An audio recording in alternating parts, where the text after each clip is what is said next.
A cross-site request forgery is often abbreviated as CSRF or CSRF. The best way to describe this is cross-site scripting plus a confused deputy. So think Barney Fife, if you're familiar with the old Andy Griffith TV shows from the 60s. Barney Fife was the bumbling, innocently trusting, but lovable sheriff's deputy who was so easily confused and misled. In the case of a CSRF attack, the user's browser is the confused deputy, misled into taking an action against a legitimate website that is just all wrong. Wikipedia describes a confused deputy this way. A confused deputy is a computer program that is innocently fooled by some other party into misusing its authority. It's a specific type of privilege escalation, end quote. So one way to think of a browser is your deputy, representing you to the websites that you visit, whose authority is all too easily abused. But it's not entirely the browser's fault. Let's think for a moment about how many people use modern browsers. The key question is, how many tabs do you have open? Over the course of a typical day, how many websites do you visit? And how many of those sites do you leave open in various tabs? How many of those sites require some kind of authentication to access, including Facebook, your bank, any of those obscene member-only cat video sites that you visit? More importantly, how many of those sites do you visit during the day that require authentication, including stored cookies that keep you logged in for a period of days or forever when you click the Remember Me checkbox, that you explicitly log out of? How many of those do you explicitly log out of immediately when you leave the site and before you close the tab? Unless you log out every time and shut down the browser instance. Now be honest, no one's looking. Unless you log out every time and shut down the browser instance, you're susceptible to this kind of attack. And this is the kicker. How do you know for sure that every site is really properly logging you out when you ask it to? There really is no way to know. I've certainly worked on my share of websites over the years where something happens and the log out process just wasn't happening correctly. Okay, so what all this means is that all those sites, unless they're properly designed and built to avoid CSRF attacks, are candidates for attack. Remember that HTTP is a stateless protocol, and the requests to those sites could originate without any particular sequence from any location. Assuming they're correctly formed, requests can be processed without the application being any the wiser.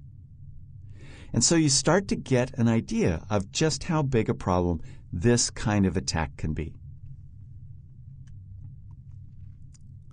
Okay, so this is how OWASP defines a CSRF attack. A CSRF attack forces a logged-on victim's browser to send a forged HTTP request, including the victim's session cookie and any other automatically included authentication information, to a vulnerable web application. This allows the attacker to force the victim's browser to generate requests the vulnerable application thinks are legitimate requests from the victim, because they are coming from your browser that you had previously logged into the site using. So it's important to understand that the user needs to be logged on, since this is not an attack against the authentication layer. So be clear on that distinction. For the CSRF request to succeed, it needs to be properly formed with the appropriate URL and header data, including any cookies. And as I'm going to show you, this is almost trivial to do.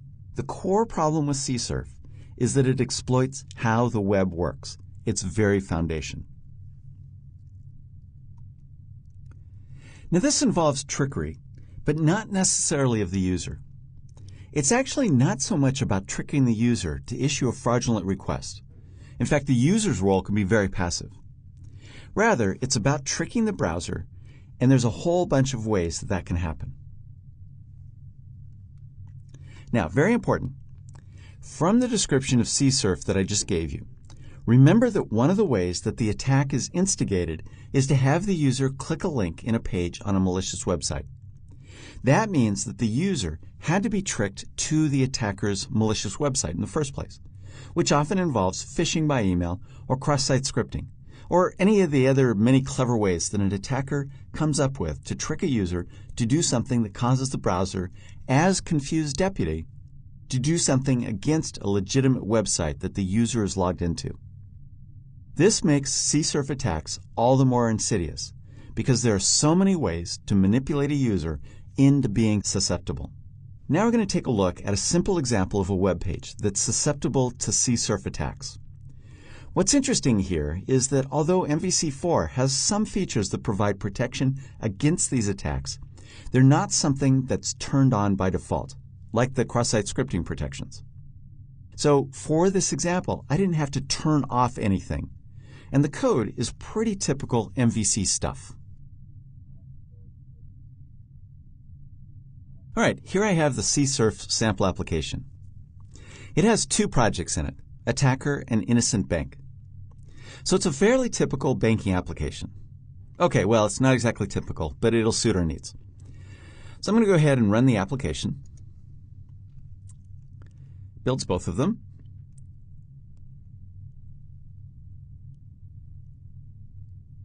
And it starts up two instances of Internet Explorer. And I'll talk about that shortly. Okay, so here's the Innocent Bank website. First thing to notice is that this is using localhost port 8888. So as we go through this sample, it'll be important to distinguish between the Innocent Bank's website and the attacker's website. So the bank's is 8888. Okay, so what this does is it's a page on the bank's site that allows you to transfer money. The bank helpfully fills in, assumes that I'm going to transfer $1,000 from my checking to my savings. So I can go ahead and click on that. And as you see, I'm redirected to the login. So I have to be logged into my bank to transfer money. So this is a good thing. So I'll go ahead and do that. I think I have an existing login. I'll try this. The sled dog's password. Okay, so it's actually what I need to do is go back over to the home page after I'm being logged in and click on the link. And there you can see that I've transferred $1,000 from my checking to my savings, and I get this confirmation code. So that's what the application does. Fairly simple sort of a thing. And it seems to be working pretty well. Okay, so I'm going to leave that running and go back over here and take a look at the code. I'll free up a little bit of space here. Okay, so this is the Innocent Bank application. First thing I want to do is look at Home Controller. And here's the index view. As you can see, nothing fancy there. All it's doing is displaying that index view. And then here's the transfer funds action method that I used in order to actually transfer the funds. As you can see, it has the authorized attribute there, which is why I had to log in. So that's a good thing. And then it gets input transfer model. You can take a look at that. As you can see, it's a very simple view model that has the amount, the account from, the account to. All of the information that the user needs to input in order to transfer money from a couple different accounts.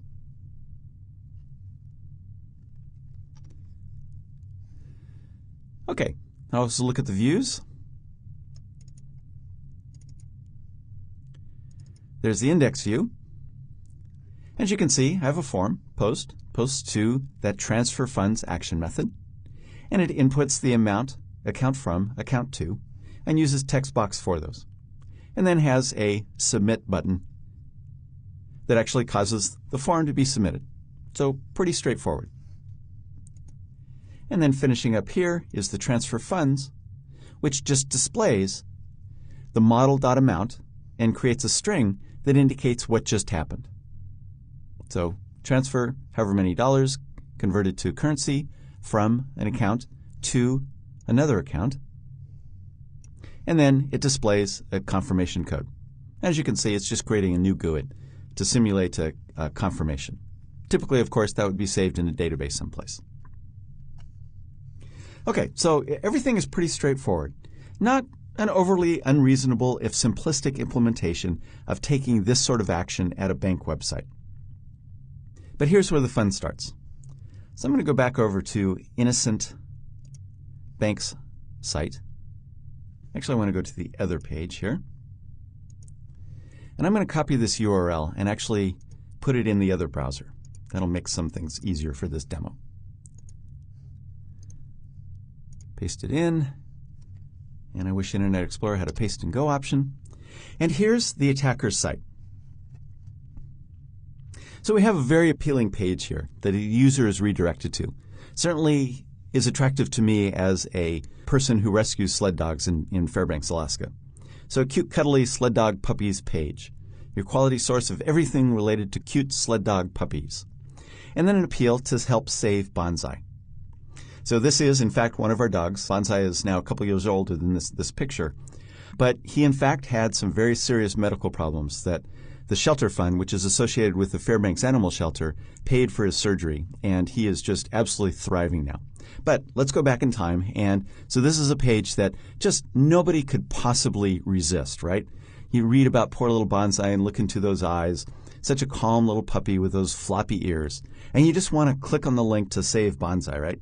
Okay, so I just can't help myself. I'm figuring I'm going to sign a petition, or maybe they're going to ask me to donate some money or something like that. So I'm going to go ahead and click on the link. And here's the result. So all of a sudden, I'm at my bank site.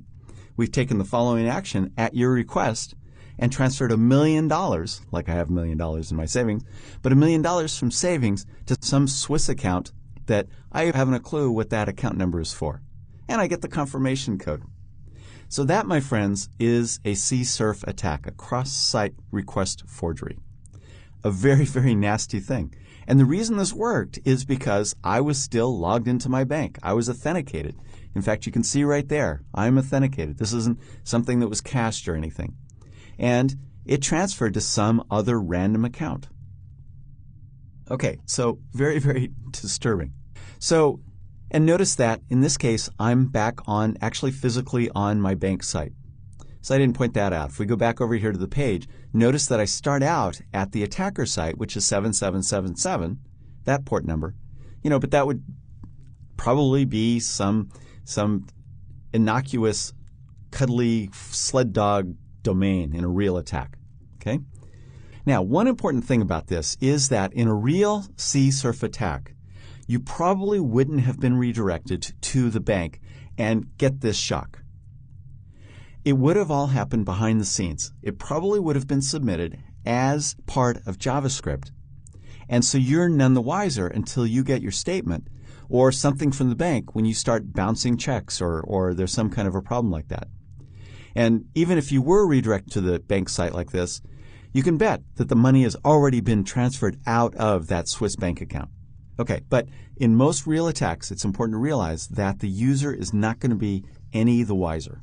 So what happened? Well, I was still logged into the bank, and the browser, remember the confused deputy, happily sent the request to the bank from the attacker's site, and very helpfully providing the authentication credentials along with the request. In fact, let's go back and take a look at the headers that are transferred. So here I am back at the attacker site. I'll even refresh it for good measure. Okay, so I'm going to hit F12 to open up the browser tools.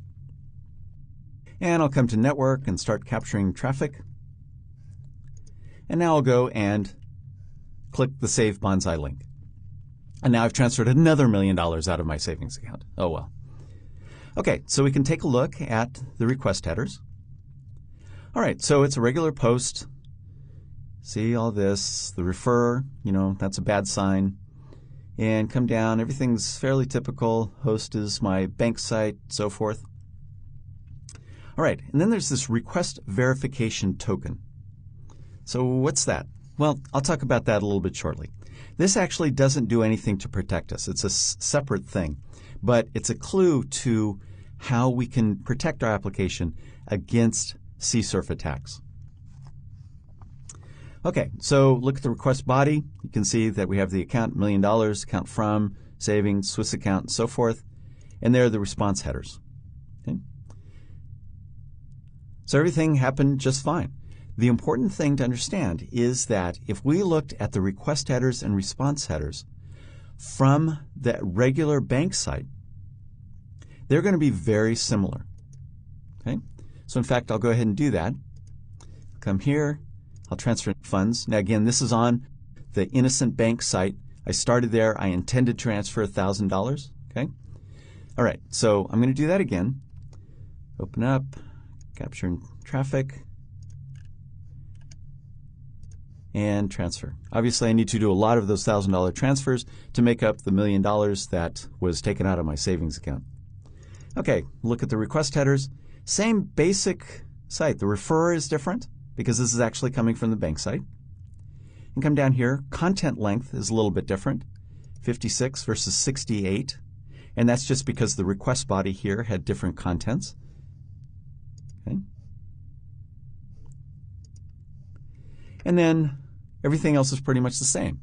So the key to the CSRF attack is that the request headers are pretty much identical, except in some basic ways that really don't matter, such as the content length. They're identical to a request from the legitimate site. In fact, the only really meaningful difference here is that the referrer is coming from the attacker's site. Okay. Bottom line, the browser is making a well-formed request to the bank site, where the bank is happy to accommodate the request. So you just kind of have to sit back and go, egads. You know, it just still sort of chills my soul. It's just amazing. As with so many security vulnerabilities, I'm both in awe of the cleverness of the first person who figured out this attack and appalled by how susceptible web applications are, and that it's even possible to do this sort of thing. And this kind of thing happens all the time. Okay, so again, what makes this attack possible is that the attacker page in the same browser creates an HTTP request that's almost identical to the one from the legitimate bank site. And the attack is really a two-part attack. First, the victim needed to load the attacker website. Achieving that could have been done with a little social engineering or smoke and mirrors. The second part of the attack involved the site making a post request to the service with the malicious bank transfer. Now, this is a simple example. Again, as I explained, typical user is not going to be taken to the bank site to see what just happened. They're not going to know what happened, again, until they find out from their bank that something happened. And there are many, many other ways that CSRF attacks can manifest themselves. Cross-site scripting is a big one. So the attacker can use cross-site scripting to get the CSRF request embedded and persisted into a legitimate, albeit vulnerable, but a legitimate website. And then a CSRF vulnerability may be exploited by both a GET and a POST request. So depending upon the design of the vulnerable app, which in this case was the Innocent Bank's website, a successful exploit could be as simple as carefully constructing a URL and getting the victim to click it.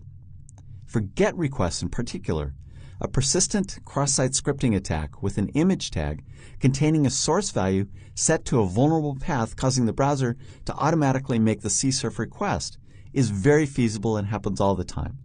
And avatars on forums are a perfect way to do that. So there's a lot of ways to implement this kind of attack. So how do you protect against it?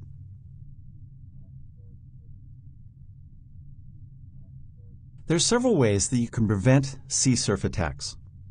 A couple ways that actually work, and there's a number of ways that seem like they may work, but actually don't help. Okay, so the single best way is with an anti-forgery token. And this uses the synchronizer token pattern that attempts to inject statement management into HTTP requests. And it does this by persisting a piece of unknown data across requests. The presence and value of that data can indicate particular application states and the legitimacy of requests.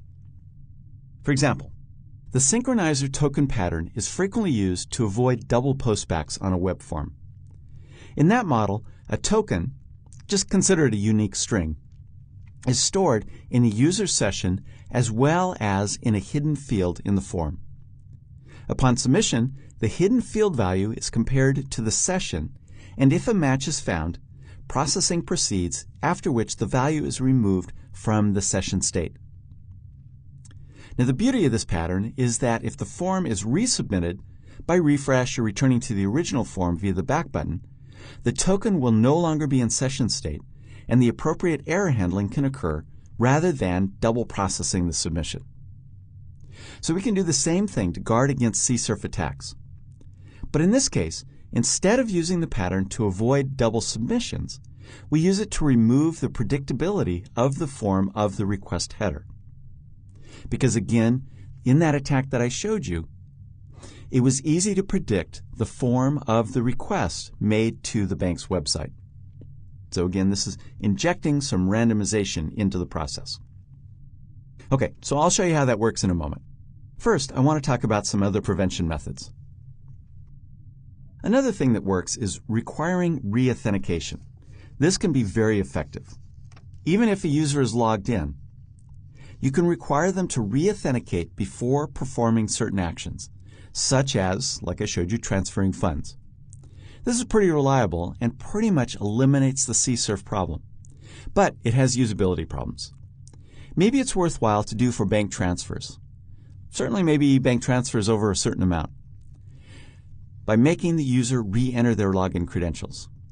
But it would get pretty tedious for every Facebook post or Twitter tweet or every other blog thing that I might do on the web.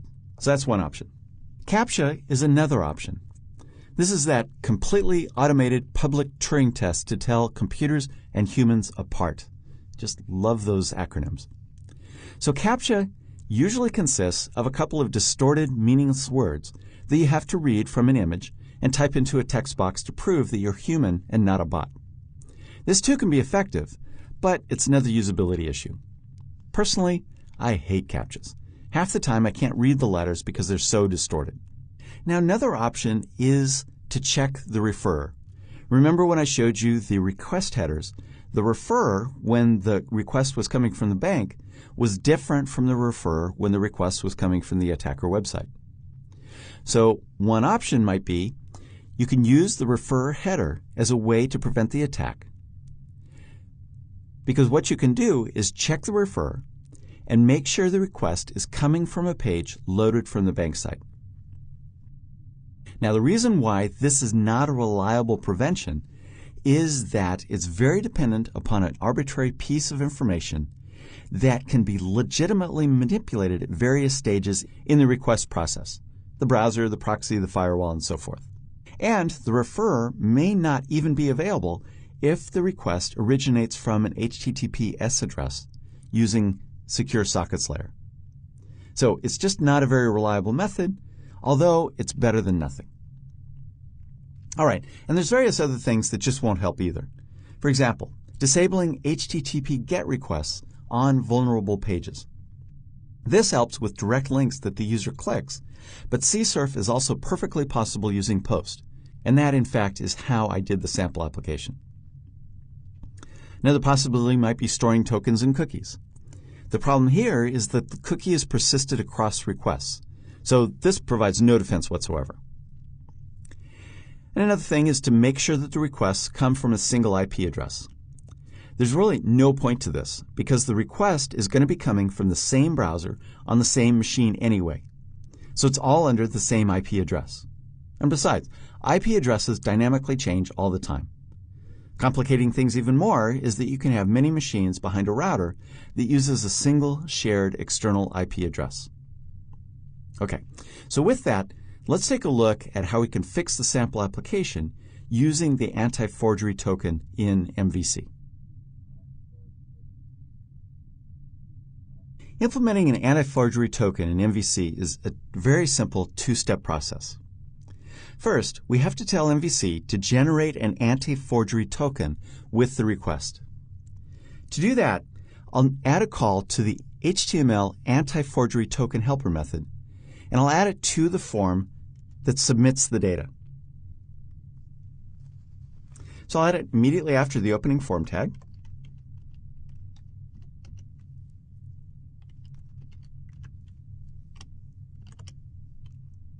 Okay, and that part is done. So now, with every request from the form, it's going to include a random string of characters. And that's posted along with the form data. And then the second thing that I need to do is I need to decorate the appropriate action method with the validate anti-forgery token attribute. And in this case, that's that transfer funds action method here. Oops, let me just stop the application. There we go.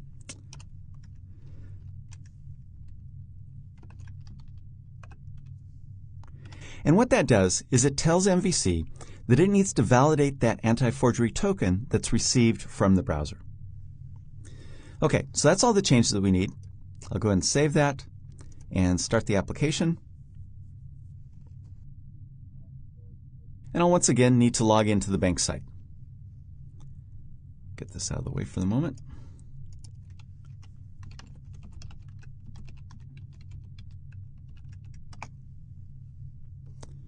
Okay, and so now I'm logged into the website.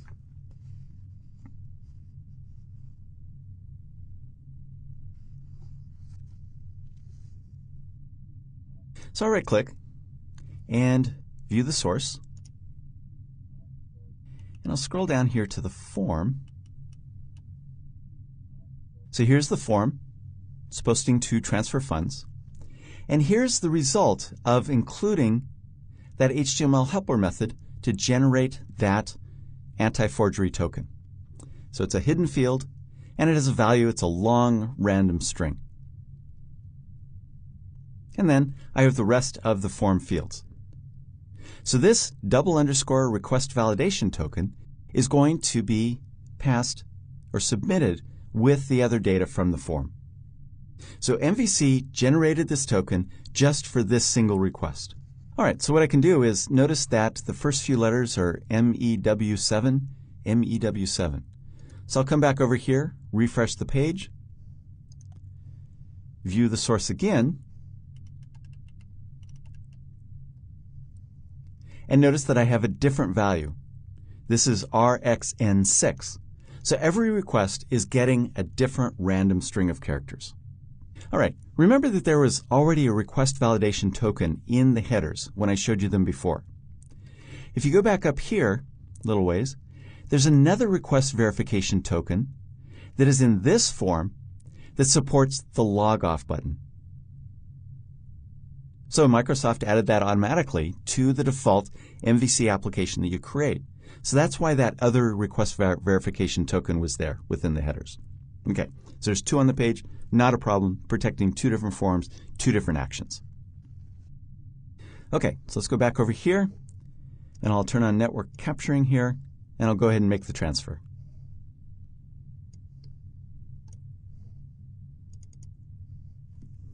Okay, so there's the request verification token for the logout. And we can look at the request body, and there's the request verification token that was submitted as part of that form. And there you can see the long random characters, and then the other form field data.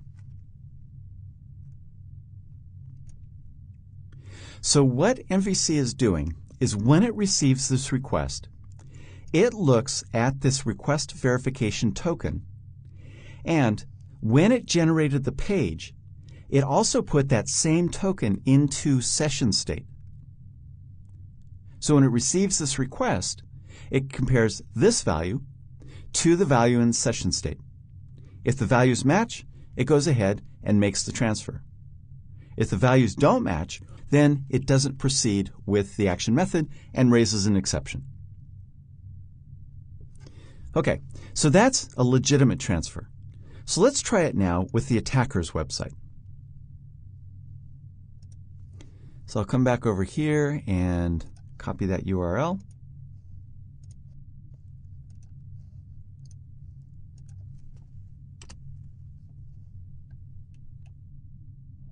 And I'll turn on network capturing and click on Save Bonsai, and we get this exception. Now I'm getting the full yellow screen of death because I'm running this on the local machine, but the exception that you would want to capture is the required anti-forgery form field, blah, blah, blah, is not present. Okay? So in this case, it just was not present in the request. And we come down here. So that's the one for the logoff button. And there's the request body, but it doesn't exist. So essentially what we've done is we've introduced some randomness into the process. And there's no way for the attacker to know what that arbitrary request verification token that was generated by the bank site's webpage, and so it can't include it. And so now we have protected the innocent bank's website from being a venue for this kind of attack. So thank heavens, I just saved $1 million. Now, in a real application, of course, you'd want to catch that exception, or more likely for security reasons, have it redirect to global uncaught exception handler and a page giving as little information to help an attacker refine his or her attack. But nevertheless, you've stopped the bank from being vulnerable to CSRF attacks. So ain't MVC cool? And doing the protection was just almost trivial to implement.